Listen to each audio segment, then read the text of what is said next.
నమస్కారాలు. నిన్న ఛత్తీస్గఢ్లో జరిగిన ఎన్కౌంటరు, భారీ ఎన్కౌంటరు, 27 మంది ఆ ఎన్కౌంటర్లో చనిపోయారు. అదేవిధంగా మావోయిస్టు ప్రధాన కార్యదర్శి నంబాల కేశవరావు గారితో సహా 27 మంది చనిపోవడం అనేది నిజంగా చాలా, ఒక్క మాటలో చెప్పాలంటే ఇది ప్రభుత్వం చేసిన హత్యలు తప్ప మరొకటి కాదని మేము అభిప్రాయపడుతున్నాం. 100% ఇవి ప్రభుత్వం చేసిన హత్యలే.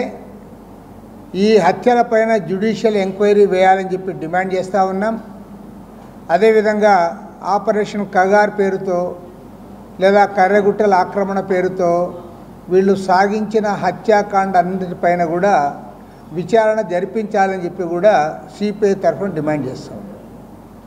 మావోయిస్టులు ఒకవైపు మేము చర్చలకు సిద్ధంగా ఉన్నామని చెప్పి వారు చెప్తే, ఏదైనా ఎన్నికైన ప్రభుత్వం అనేది వారితో చర్చలు చేయాలి, వారి సాధక బాధకాలు తెలుసుకోవాలి, వారు ఏ డిమాండ్స్ పెడుతున్నారు, ప్రభుత్వం ఏమి చేయడానికి అవకాశం ఉంది దాన్ని చూడకుండా అదేదో లా అండ్ ఆర్డర్ సమస్య మాదిరి వారు ఇవాళ దాన్ని చిత్రీకరిస్తూ ఉన్నారు.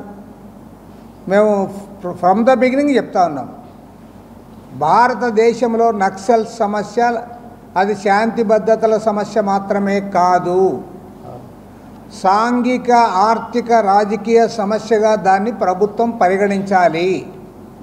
ఎందుకంటే దానికి ఒక మూలం ఉంది.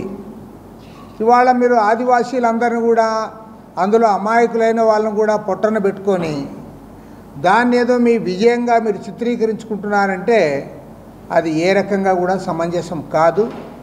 మరి నేను కూడా చాలా ఏళ్ళ నుంచి గమనిస్తూ ఉన్నాము. ముఖ్యంగా మన ఆంధ్రప్రదేశ్లో ఎన్నో ఎన్కౌంటర్లు జరిగాయి.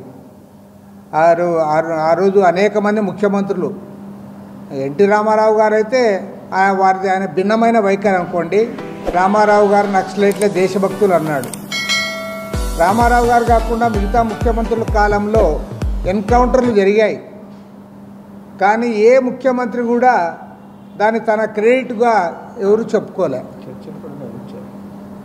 వారు రాజశేఖర రెడ్డి గారు సీఎంగా ఉన్నప్పుడు చర్చలు కూడా సాగించారు. కానీ ఇవాళ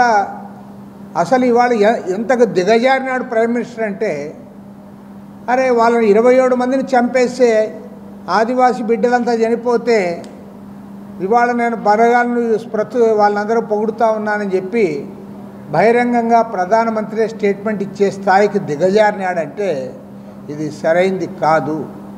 కాబట్టి నేను ప్రధానమంత్రిని డిమాండ్ చేస్తూ ఉన్నాం, నిజంగా మీరు చేసిన దానిపైన మీకు నమ్మకం ఉంటే, విశ్వాసం ఉంటే, లేదా మీరు చేసింది కరెక్ట్ అని మీరు భావిస్తే, నేను ఒకటే చెప్తా ఉన్నా, మీరు జ్యుడిషియల్ ఎంక్వైరీ వేయండి.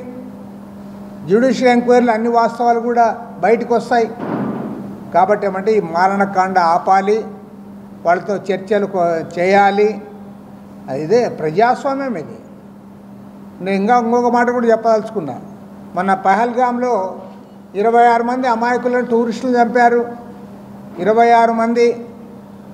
మరి ప్రైమ్ మినిస్టర్ అడుగుతా ఉన్నా, నువ్వు టెర్రరిస్ట్ ఉన్నాను పట్టుకున్నావా సరిగా?